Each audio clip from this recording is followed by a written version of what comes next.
Look, I have to be honest with you. When Koei Tecmo announced the Fatal Frame 2 Crimson Butterfly remake back in September 2025, my first reaction was a mix of joy and apprehension. Joy. Because this is one of the most iconic horror games of all time, a 2003 title that literally made my generation lose sleep. And apprehension. Because the industry today has a complicated track record with remakes, especially when such a landmark classic is at stake. But then came a piece of information that truly put me at ease. Development was handled by Team Ninja, in-house within Koei Tecmo itself. That changes everything. When you see they didn't outsource this project to some random studio that has never touched the franchise, you already breathe differently. Team Ninja has the technical pedigree to handle high-level combat systems and animation, and that shows clearly in what has been revealed so far.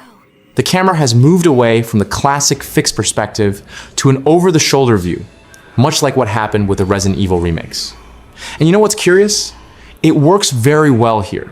Japanese survival horror with a shoulder cam provides a different sense of vulnerability, as if you are actually holding that camera obscura and trying not to freak out while a ghost lunges toward you. The collaboration with Silent Hill F, which brings costumes from the game as free DLC, is one of those marketing moves that works perfectly to create buzz among Japanese horror fans. Both franchises have significantly overlapping audiences, and providing this crossover as free content instead of charging for it shows a correct reading of the current market. Furthermore, the new ending featuring the song Utsushi by Tsuki Amano indicates that the team wanted to deliver something new, even for those who know the original inside and out. This respects longtime fans without alienating newcomers. There are stories in games that you feel even before you fully understand what is happening. Fatal Frame 2, Crimson Butterfly, is exactly that kind of experience. From the first minute of the demo, when you take control of Mio and see Mayu disappear among the trees following a crimson butterfly, there is already a palpable emotional weight in the air. The premise is seemingly simple. Two twin sisters get lost in a forest and end up entering a cursed village called Minakami Village. But anyone who has ever heard of this game knows that simple is the last word that would apply to this story.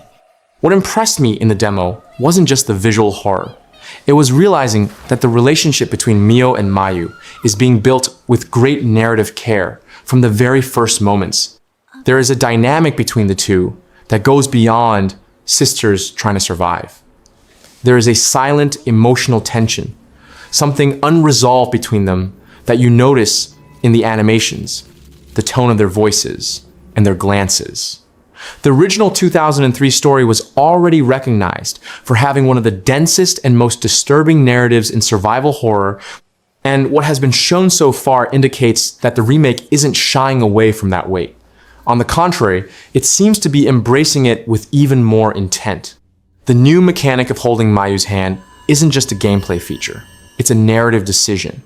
And that says a lot about how the development team viewed this story. When you move Mio through the village and have to physically guide your sister by the hand at certain moments, the game is telling you something about their relationship without using a single line of dialogue. It's the kind of design that only works when the developers truly understand the emotional core of the story they are telling. Team Ninja clearly did their homework. Minakami Village, as a setting, is almost an independent character within the narrative. From what has been shown in trailers and release materials, the village has its own history full of rituals, tragedies, and secrets buried for generations. As you explore the village as Mio, you find diaries, documents, and traces that gradually reveal what happened to its inhabitants. This layered storytelling, where the world around you speaks as much as any character, is one of the things that made the original so special. And it seems the remake will keep this structure intact, perhaps even expanding it with the new announced areas. What got me most excited from director Hidehiko Nakajima's interviews was the clarity with which he spoke about respecting the original material while expanding the experience. He mentioned that characters who are only references in documents in the original will have more development in the remake. For someone who played the original and wanted to know more about certain figures in Minakami Village lore, this is very welcome news. The fear is always that narrative expansions and remakes might be generic, added only to justify the new product. Based on the tone of the statements, that doesn't seem to be the case here. The demo also gave me a clear sense of the tone this remake wants to establish. It's not a jump scare horror. It's an atmospheric horror that builds slowly until you realize you're uncomfortable without even having seen anything explicitly scary yet. The revised soundtrack, the silent environments that suddenly come to life, the way the camera positions you in relation to the space around you, it all contributes to a narrative that works visually, not just textually. Japanese horror at its best has always been about creating a state of mind, and what has been shown indicates that this remake understands that deeply. Ultimately, what leaves me genuinely thrilled about the story of this remake is that it doesn't need to be reinvented to be impactful. Fatal Frame 2 already had one of the gutsiest and most disturbing scripts of the PS2 generation, a story that wasn't afraid to be emotionally brutal with the player. The job here wasn't to fix what was broken, but to bring this narrative to a new generation with the technical quality and depth it always deserved. From what has been presented so far, it seems the team understood exactly what the mission was. Now, it's just a matter of playing and confirming. When you pick up the demo for the first time and start exploring Minakami Village, the first thing that stands out is how much the gameplay loop has been modernized without losing the essence of what made the original so unique. The camera has shifted from fixed perspectives to over the shoulder, which, in practice, completely changes how you perceive the space around you. Instead of viewing the scene from afar like an observer, you are now inside it, and this increases the sense of vulnerability in a way that works very well for a horror game. Comparisons to the Resident Evil remakes are inevitable, but Fatal Frame has a strong enough identity of its own to not sound like a copy. The camera obscura remains the star of the gameplay, and what was done with it in this remake is clever. Director Hidehiko Nakajima explained that the goal was to make the camera feel like a real gadget, with focus mechanics, zoom, and interchangeable filters that completely change how you deal with spirits. This turns combat into something much more active and strategic than in the original, where you basically waited for the ghost to advance to take the perfect shot. Now you have options, and those options require you to think during encounters, even when you are afraid. And believe me, you will be afraid. The 3 camera obscura filters are where the system truly gains depth. The standard filter is your bread and butter. It stuns enemies and works in practically any situation. The paraceptual filter has a longer range and can blind spirits from a distance, and with upgrades, it even lets you see through walls during exploration. Meanwhile, the exposure filter speeds up shots and has the ability to reveal secret items and areas through the phantom expose mode, which basically reconstructs ghost scenes from the environment.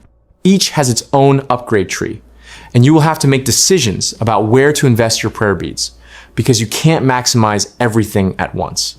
Speaking of prayer beads, the progression system is directly connected to a strategic choice I found very well thought out. Your special shots consume willpower, which is essentially your energy bar for powerful attacks. You can invest prayer beads in raw damage, but you can also prioritize willpower recovery, which allows you to use special shots more frequently. This creates a genuine risk and reward loop. It's not just get stronger, it's a build decision that affects how you play. For those who like to squeeze the most out of a combat system, there is enough depth here to dive in headfirst. The mechanic of holding Mayu's hand also plays a functional role in the gameplay that goes beyond the narrative aspect. When you guide your sister by the hand, there is an exchange between the sisters that helps with willpower recovery, but it also means you become more vulnerable because you are limiting your mobility. It is a calculated risk that the game uses to create mechanical tension from an emotionally charged action.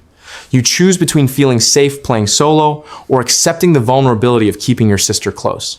For a game whose emotional core revolves around the bond between 2 people, this is very coherent design. I'll be direct from the start. The performance of this remake is the biggest discussion point in the community right now, and after playing the demo, I completely understand why. Koei Tecmo confirmed in the official spec table that all console versions PS5, PS5 Pro, Xbox Series X, Xbox Series S, and even Switch 2 are locked at 30 frames per second. There's no performance mode. There's no option.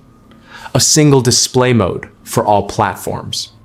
In 2026, with visually heavier games running at 60 frames per second without difficulty on equivalent hardware, this isn't an acceptable technical limitation. It's a development decision that needs to be seriously questioned. What makes this even harder to swallow is that the PS5 Pro exists precisely for situations like this. You have hardware that costs significantly more, sold with the promise of enhanced experiences, and the game simply ignores that potential. The PS5 Pro subreddit was exploding with understandably furious comments after the demo came out. One user summed up the general feeling well: there is no justification for the Pro not being able to run this game at 60 frames per second. And he is right. The ironic part is that Koei Tecmo's official specification mentions that the PC supports 60 frames per second, so the engine clearly can handle it. The issue is one of optimization and priority, not technical limitation. But the problem goes beyond the 30 frames per second ceiling, because a locked and stable 30 frames per second is one thing, and an unstable 30 frames per second with microstuttering is something else entirely. In the demo, especially during exploration and when you move the camera quickly, there are visible stutters that break the frame pacing in a frustrating way. A user on the PS5 Reddit described this with surgical precision. Low frame rate is one thing, intermittent judder is another, and the latter is much worse for the experience. Horror depends on continuous immersion, and every hiccup in the camera is a breach in that immersion. It's like someone tripping on set during a horror movie. There is a second presentation problem that is bothering a lot of people, and that I completely understand: the film grain. The grain effect on the image is aggressive to the point of compromising the visual readability of the environment, especially in darker scenes. In the main menu, the game looks clear and sharp, and as soon as you enter gameplay, it turns into a constant grainy haze. Several players reported that, on console versions, there is no option to adjust or disable this effect, which is a questionable design choice. I understand the artistic intent to reference the look of old film. The development team mentioned this themselves, but the intensity of the effect in the current state of the demo exceeds what is aesthetically pleasing. I'll be direct from the start. The performance of this remake is the biggest discussion point in the community right now, and after playing the demo, I completely understand why. Koei Tecmo confirmed in the official spec table that all console versions PS5, PS5 Pro, Xbox Series X, Xbox Series S, and even Switch 2 are locked at 30 frames per second. There's no performance mode. There's no option. A single display mode for all platforms. In 2026, with visually heavier games running at 60 frames per second without difficulty on equivalent hardware, this isn't an acceptable technical limitation.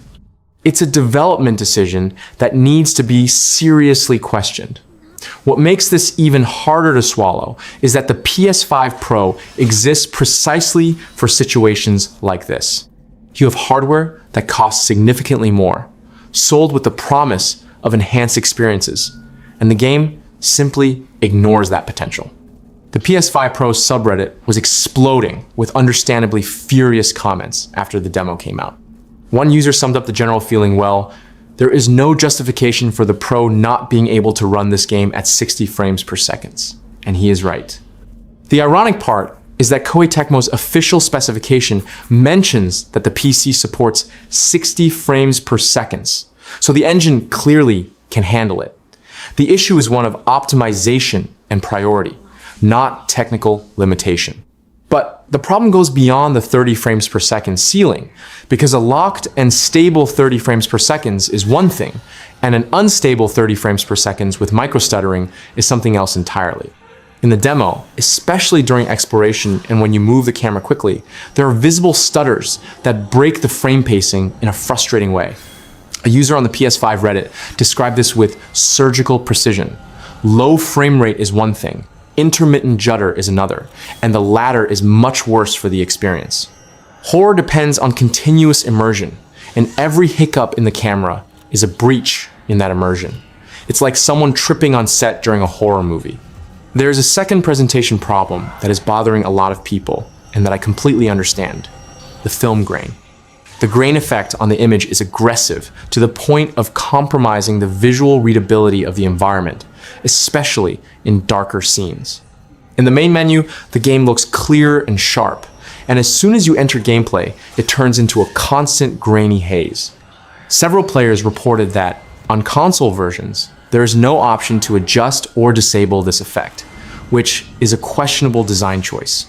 I understand the artistic intent to reference the look of old film. The development team mentioned this themselves, but the intensity of the effect in the current state of the demo exceeds what is aesthetically pleasing. The game launches on March 12th for $49.99 for the standard edition, a price that, for a remake of this scale, is fair and below what many AAAs charge nowadays. There is also the digital deluxe for $69.99, which adds the digital soundtrack, an art book, and some in-game cosmetics, but no content that changes the gameplay. So the decision between the two editions is simple. If you don't care about cosmetics, the standard version is perfectly fine. What isn't simple is deciding between buying now or waiting. If you are a longtime fan of the Fatal Frame franchise or Japanese survival horror in general, the answer is buy it at launch, without hesitation. This is the kind of game the horror community has waited years to have, and the demo clearly shows that Team Ninja delivered a product with soul, with respect for the original material, and with additions that make sense. IGN, after 4 hours with the first 4 chapters on PC, said the game already had its hooks in them, and anyone who knows the original knows that's a very positive sign. For those who love Fatal Frame 2 Inches 2003, this remake will be an experience worth every penny. If you've never played Fatal Frame before and are coming in fresh, with no knowledge of the franchise, this is also an excellent entry point. The story is standalone. It doesn't need context from other games to make sense. The Reddit community agrees. If you were to start today, Fatal Frame 2 Remake would be the right choice for a first contact with the series. The remake modernized the controls and the camera specifically to make the experience accessible to a new generation. And if you want to enter a universe of atmospheric Japanese horror that will mark you emotionally, this game will fulfill that role masterfully. But here comes the but, and it's a serious one. If you're going to play on console, especially on the Xbox Series S or even the PS5, the performance issues the demo revealed cannot be ignored in your decision. An unstable 30 frames per second with visible stuttering, no performance mode, and no 60 frames per second option, even on PS5 Pro, is a real limitation that affects the immersive experience in an atmospheric horror game. Waiting a few weeks to see if Koei Tecmo releases a performance patch might be a smart decision for console players. Not because the game is bad, but because you deserve to play the best possible version of an experience that was clearly designed to be immersive. If you're going to play on PC with reasonable hardware, the situation changes completely. The game runs at 60 frames per second at high resolution, and the difference in experience compared to console is significant. The requirements aren't exorbitant. A Core i7 8700 or Ryzen 5 3600 XT with an RTX 2060 already gives you a fluid experience at 1080p, and with more recent hardware, you can achieve something truly beautiful. In this case, there's no reason to wait. The PC experience is much closer to what the game was designed to be. The only caution is to check if the aggressive film grain has an adjustment option in the PC settings before diving headfirst. For those who don't like horror or never had the patience for slower-paced survival horror, this game probably won't convert you. Fatal Frame 2 is atmospheric Japanese horror in the purest sense. It builds tension with silence, darkness, ambient sounds, and a growing sense that something terrible is about to happen. There is no machine gun. There is no crafting system that makes you feel powerful. You are a girl with an old camera in a cursed village, and the only weapon is your courage to look directly at what wants to kill you. Personally, I'm buying it at launch on PC. After everything I've seen, playing the demo, following the interviews with the development team, and feeling that this project was made with genuine love for the original material, I can't not support this day one. Fatal Frame 2 Inches 2003 was one of the gutsiest horror games to ever exist, and the remake is clearly trying to honor that legacy with seriousness. I care about this franchise, I care about quality Japanese horror, and I care about voting with my money for projects made with this intention. The performance issue on consoles is real and legitimate, but on PC, the experience seems to be what the game always deserved to be. Sometimes you have to support what you love above all else.